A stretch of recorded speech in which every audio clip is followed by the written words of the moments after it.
بالله من الشيطان الرجيم بسم الله الرحمن الرحيم ولما جاءهم كتاب من عند الله مصدق لما معهم وكانوا من قبل يستفتحون على الذين كفروا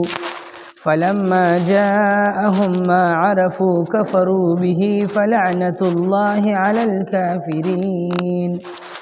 بئس ما اشتروا به أنفسهم أن يكفروا بما أنزل الله بغيا أن ينزل الله من فضله على من يشاء من عباده فباءوا بغضب على غضب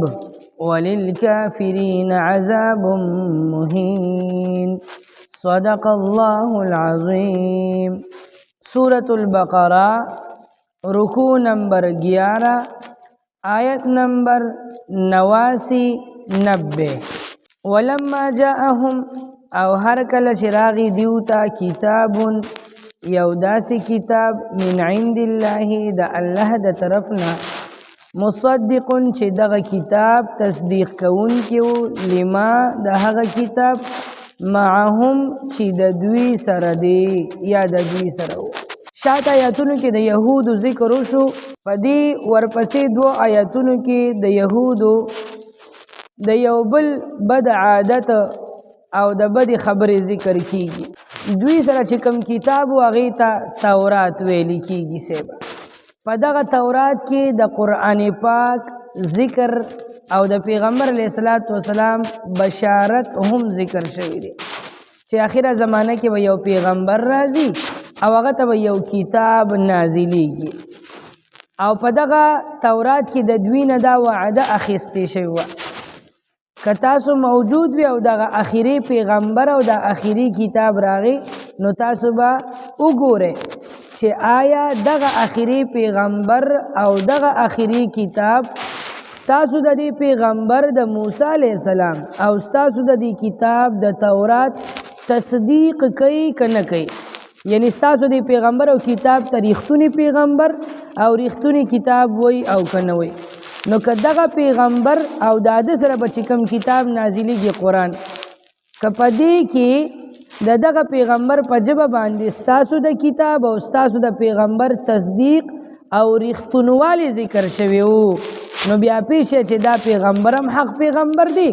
او دغه کتاب هم حق کتاب دی نو بیا په دغه پیغمبر ایمان راوړی او د کتاب اتباع وکړي دا خبره دوی ته په دې تورات کې ذکر شوی وه نو د دې یهودو د پیغمبر علیه الصلاۃ والسلام او د قرآن ته انتظار و چې کله به د آخرې زمانې دا پیغمبر راښکاره کیږي پیدا کیږي الله به پیغمبري ورکوي او موږ به په ایمان وروړو د پیغمبر علیه الصلاۃ والسلام د پیغمبرۍ پورې دا خلق په دې انتظار و دا یهود که عالمان و که عوامو او تر دې چې د دنیا نورو کافرانو ته به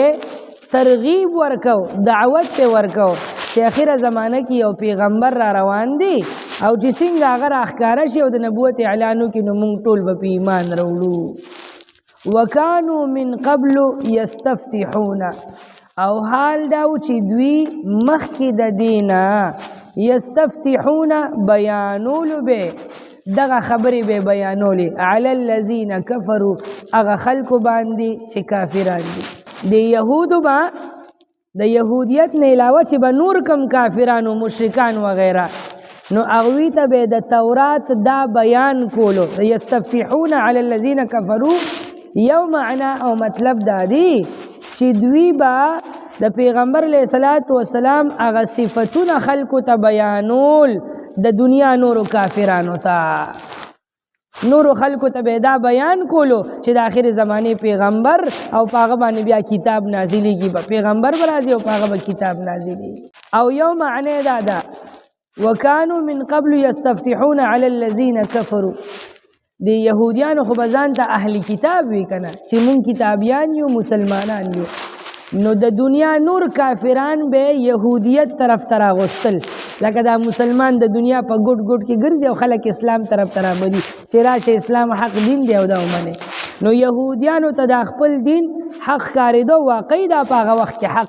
حق دین او حق کتاب او حق پیغمبر پس روانو ځکه چې اخیری پیغمبر لا دنیا ته نور راغلی او د دوی شریعت منسوخ شوی نو دوی به د نور دنیا نور کافران به خپل يهودیت دین طرف ترابلل نو څنګه چې اوس د دې مسلمانانو د دې کافرانو په منځ کې د غزاګانې جهادونه او جنگونه کیږي نو کله کله به د يهودو سره د دنیا نورو کافرانو جنگونه وکړل نو که دوی ته به په فتح حاصله شوله او دوی به وګټله نو بس بیا خو به واه شو او که چېرته دوی ته به شکست میلو شو د نورو کافرانو نه نو بیا به هغوی ته وي ورګه د آخرې زمانې پیغمبر را روان دی ډېر زره او هغه سره به موږ ملګري کیږو او بیا به تاسو ټولو له شکست درکوو د پیغمبر علیه الصلاة والسلام د راتګ دا وعنا به بیا په دې انداز باندې کوله او احادیث مبارکو کې دام ذکر شوي دي چې کله به دوی مغلوبه شول او شکست به ورته د دنیا د نورو کافرانو نه ملو شو نو دوی به دعا کوله او دعا به څنګه کوله وی یا الله هغه اخیری پیغمبر چې تورات کې نوم احمد ذکر شوی دی انجیل کې نوم احمد ذکر شوی دی د هغه احمد پیغمبر په واسطه او په وسیله باندې مونږ تا نه سوال کو چې یا الله مونږ ته په دې نورو کافرانو باندې غلبه راکا او دا سوال به داسې کولو چې یا الله هغه پیغمبر زر را پیدا کا او مونږ د هغه ملګري کا چې مونږ په ایمان راوړو د دنیا په نورو کافرانو باندې غلبه حاصله کړو نو یو به د پیغمبر په وسیله باندې سوال کولو د حضور پاک په وسیله باندې او بل به د حضور پاک دا وجود مبارک وسیله کولو الله ته چې یا الله زر دا پیغمبر راښکاره کا نو مدد به طلب کولو د پیغمبر علیه الصلاة والسلام په ذات او په وجود مبارک باندې نو د یستفتحون علی الذین کفروا معنا بداوی چې دوی به مدد طلب کولو علی الذین کفروا د هغه خلکو خلاف چې کافرانو نو د دې خلکو دا دومره پوخ یقینو د دې یهودو چې د آخر زمانې پیغمبر را روان دی نو فلما جاءهم ما عرفوا کله چې دوی ته راغی هغه پیغمبر چې دوی پیژندلی و په تورات کې کله چې دوی ته راغله هغه وحی چې دوی پیژندلی و په تورات کې کله چې دوی ته راغی هغه کتاب دا قرآن چې دوی پیژندلی و کفروا به نو کفر یې وکړو انکار یې وکړو د پیغمبر علیه السلام نم او د قرآن نم یا لکه دا انکار یې ولې وکړو دا قصه لږه شانتي اوږده ده خو کوشش پکړو چې لږه زر راغونډه کړو د ابراهیم علیه السلام دوه بچي دي یو حضرت اسحاق علیه السلام دی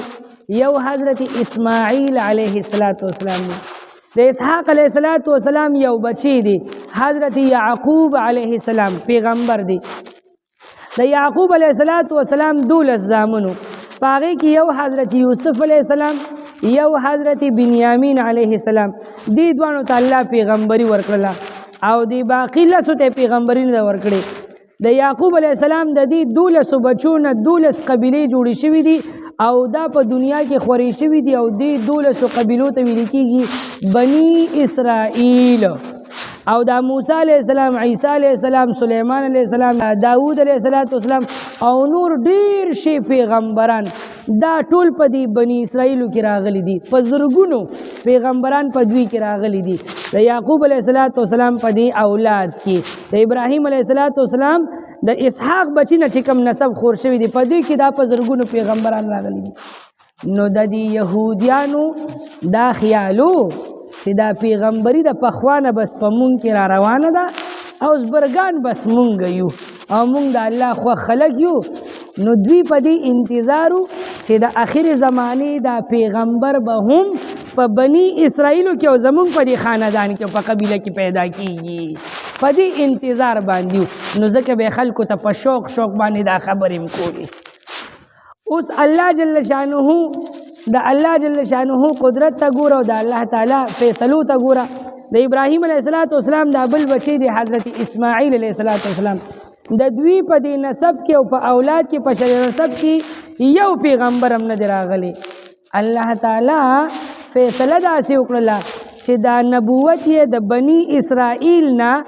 منتقل کړلو بني اسماعیل ته دا د آخر زمانه پیغمبر محمد رسول الله صلی الله علیه وسلم د اسماعیل علیه السلام په بچو کې پیدا شو او په بنی اسرائیل کې د اسحاق او د یعقوب علیه السلام په بچو کې پیدا نه شو. اوس یهودیان هغوی خو په دې انتظار و چې پیغمبر به په مونږ کې راځي او د دوی په ځای پیغمبر د حضرت اسماعیل علیه السلام په بچو کې راغی، په عربو کې راغی، په بل قام او قبیله کې راغی. نو د دوی حسد پیدا شو چې دا دونه انتظار خو مونږ وکړو او دا ازبرګان خو مونږ او دا دونه پیغمبران په مونږ کې راغلي دي، نو دا امام الانبیاء دا اخیری پیغمبر دا په مونږ کې ولې رانغی او دا ولې په مونږ کې پیدا نشو؟ نو د حسد په اور سوځېدل. نو حسد ډیره بده ګناه ده، ډیره خطرناکه ګناه ده. انسان ژوندي چې کوم دی ختموي، دنه مو بار د حسد د وجې نه انسان د ایمان نه خلاصېږي. ګوره پیغمبر علیه الصلاة والسلام ارشاد فرمایي په یو زړه کې حسد او ایمان دا نشي جمع کېدی. کم زړه کې چې ایمان وي ده کې به حسد نه وي، کم زړه کې چې حسد وي ده کې به ایمان نه وي، ایمان به ترې ودرېږي. حسد بدترینه ګناه ده. نو دوی د حسد اور ونیول، کفرو به. نو چورلټ نه دا هغه پیغمبر نه دی، شاته آیتونو کې ذکر شول که نه، هغه د پیغمبر اسلام صفتونه به بدلول. نو انکار یې وکړو. نو الله تعالی ورسره څه چل وکړو؟ فلعنة الله علی الکافرین. چې دوی کفر وکړو، الله وایي لعنت دې په دې کافرانو باندې. اوسه پورې مې طاعت کولو، زما خوښ بندګان وې او خوښ کړي مې وې، خو چې اوس مې انکار وکړو اوس مې در باندې لعنت. نو الله تعالی پې لعنت ولیږلو او دوی څه چل وکړو؟ الله تعالی ښکلي بندګان پیدا کړي، ښکلي پیغمبران یې پکې راولېږل، ښکلي دین، ښکلي شریعتونه، ښکلي کتابونه یې ورکړل. نو دوی هغه خپل ځانونه خرڅ کړل، هغه ایمان یې خپل خرڅ کو او د هغې په بدل کې کفر واخیستلو. نو الله وایي بئس ما اشتروا به انفسهم. ډېر بد او ناکاره دی هغه څیز چې د هغې په بدل کې دوی خپل ځانونه خرڅ، خپل ایمان او خپل ځان یې خرڅ کو، کفر او انکار یې واخیستلو. په څه وجه باندې؟ ان یکفروا بما انزل الله. کومه وحی چې الله نازل کړله دوی د هغې نه کفر کوي، د قرآن نه انکار کوي چې دا موږ نه منو. ولې انکار کوي؟ بغیا د حسد د وجې نه، د سرکشۍ د وجې نه. یو پکې حسد دی، یو سرکشه دی. ان ينزل الله من فضله على من يشاء من عباده. نو الله تعالی جواب ورکوي چې یا د خدای په قهر اخته ولې حسد کوي؟ دا پیغمبري خو د الله فضل دی، د الله فضل دی او د الله خوښه ده چې خپل فضل چاله ورکوي. نو اوسه پورې بني اسرائیلو له خپل فضل ورکړی، په زرګونو پیغمبران یې پکې راولېږل. اوس یې خپل فضل په بني اسماعیلو باندې وکړو، اخري پیغمبر یې په هغوی کې راولېږلو. نو تاسو د حسد په اور باندې ولې سوځېږئ؟ دا د الله تعالی، الله فرمایي دا زما فضل دی، دا د الله فضل دی او چې په چا باندې الله وغواړي نو په هغې به یې نازلوي. نو دې کې خو د حسد څه نشته. تاسو ته حکم د اتباع دی چې کوم پیغمبر راځي بس تاسو د هغه اتباع کوئ. فباءوا بغضب على غضب. نو دوی اخته شو په یو غضب سره د بل غضبه، په یو غضب اخته و د پاسه په بل غضب اخته شول. یو غضب دا و که نه د خدای په قهر اخته شو چې د پیغمبر علیه الصلاة والسلام او د قرآن نه انکار وکړو، کفر وکړو، دا یو غضب و. دویم غضب دا چې د پیغمبر علیه الصلاة والسلام او د قرآن حقانیت خو په تورات کې ذکر شوی و که نه، نو چې د پیغمبر علیه الصلاة والسلام نه انکار وکړو لکه گویا چې د خپل کتاب د تورات نه انکار وکړو. نو یو غضب د پاسه په بل غضب اخته شو. صرف د قرآن او د پیغمبر نه انکار ونه کړو، د موسی علیه السلام د خبرونو او د تورات نه ورپسې انکار وکړو. دا د یو غضب د پاسه بل غضب اوسیبه. او یو غضب دا د یو غضب د پاسه بل غضب دا چې د پیغمبر علیه الصلاة والسلام نه انکار وکړو او د هغې نه پسې بیا د قرآن نه د حق کتاب نه انکار وکړو. نو د الله تعالی په دوو قهرو او په دوو غضبو کې اخته شول. وللکافرین عذاب مهین. او د کافرانو دپاره عذاب د سپکاوي دی. یاد وساته، یو عذاب د سپکاوي دی، د سپکاوي عذاب دی. دیو دپاره چې کوم عذاب وي هغه به د توهین او د سپکاوي وي. الله تعالی به دوی سپکوي او د دوی توهین به کوي او دوی ته به سخت نه سخته سزا ورکوي. د عذاب به به طورې سزا وي. او یو عذاب د صفایې دی، د صفایې د عذاب به د ګناهګارو مسلمانانو لپاره وي چې دا عذاب به د تکلیف او د اذیت خو نه وي، خود دوی نه به د ګناهونو د اخري صفا کی. د دې مثال داسې دی که نه دا جامې وي جامې نو چې دا لږې شانتې خیره نه شي نو په یخو اوبو کې دا زنانه وینځي صاحب او کله کله دا جامې لږې ډېرې خیره نه شي داغونه پې ولګېږي نو دوی ورته بیا اوبه وخوټ کوي صاحب ګرمي کی او خوټ کېدلو اوبو کې بیا تو راتو کی نو هغه بیا ښه صفا شي هغه داغونو ته نو دا ګناهګار مسلمان به خدای پاک دی جهنم کې دا چې دا جهنم ته بوځي او سزا ورکوي نو دا عذاب به د صفایې وي لږ به ګرم وي خوټ کېدلی به خدا به د دې ګناهونو د خیرو د لرې کولو لپاره وي د توهین او د سپکاوي عذاب به نه وي یا لکه دا دواړه سختي خدای دې مونږه د توهین د دې عذاب نه مو ساتي او خدای دې مونږ د صفایې د دې عذاب نه. یو صحابي و خبره مې راته یاد شوه نو وی مسجد نبوي کې ناستو او دعاګانې کولې بار بار یې دعا کوله نو نبي علیه السلام چې به ورته وکتل نو سات کې به مسکی شو نو نور صحابو دې تپوس کوي حضور تاسو چې پلان کې صحابي ته ګوره نو خاندي پلان کې صحابي ته ګوره مسکی کیږي ویدا ولی نو حضور پاک پته وی دی راغواړه پته وی اله کدل تراشه ویدا تاسو دعا غوښتله وی ما دا دعا غوښته چې یا الله اسې به سدي پیدا کړم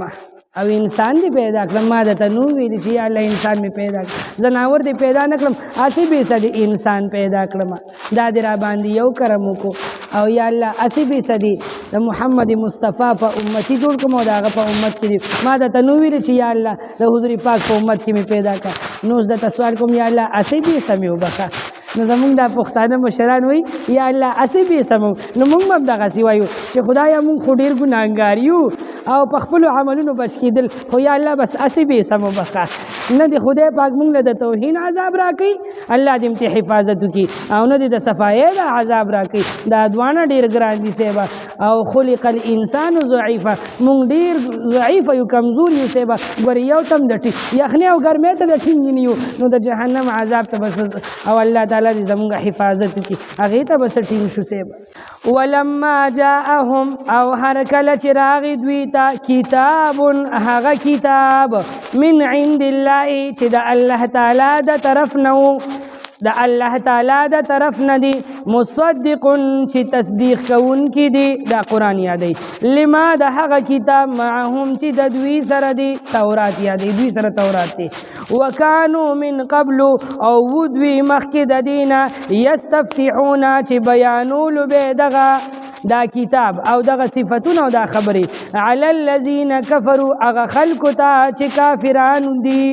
یا وکانو من قبل او دوی مخکې د دینه یستفتحون چې مدد به طلب کولو علی الذین د هغه خلکو خلاف کفروا چې کافران دي کفروا چې کافران وو فلما جاءهم پس هر کله چې راغی دوی ته ما هغه کتاب هغه وحی هغه پیغمبر عرفو چې دوی پیژندلی وو کفروا به نو کفر یو کو په هغې باندې کفروا به نو انکار یې وکړو د هغې نه فلعنت الله علی الکافرین پس لعنت د الله تعالی وي په کافرانو باندې بئس ما ډیر بد دی هغه څیز ډیر ناکاره دی هغه څیز اشترو چې دوی خرڅ کړلو به په بدل د هغې کې انفسهم خپل ځانونه انکار یې واخیستو خپل ځان او ایمان یې خرڅ کړو ان یکفرو دا خبره چې دوی کفر کوي بما د هغه کتاب نه انزل الله چې الله تعالی نازل کړی دی بغیا د حسد د وجنا انکار کوي اينزل الله دا خبره اينزل الله چې نازلی الله تعالی من فضله خپل فضل على من يشاء پچا باندې چې غواړي الله تعالی من عباده د خپل بندگانو نه فباؤوا پس دوی اختشول بغضب فیو غضب باندې على غضب د پاسه د بل غضب وللکافرین او وی به د کافرانو د پاره عذاب مهین سپکاوی والا عذاب توهین والا عذاب اهانت کون کی عذاب سبحان ربك رب العزة عما يصفون وسلام على المرسلين والحمد لله رب العالمين برحمتك يا أرحم الراحمين.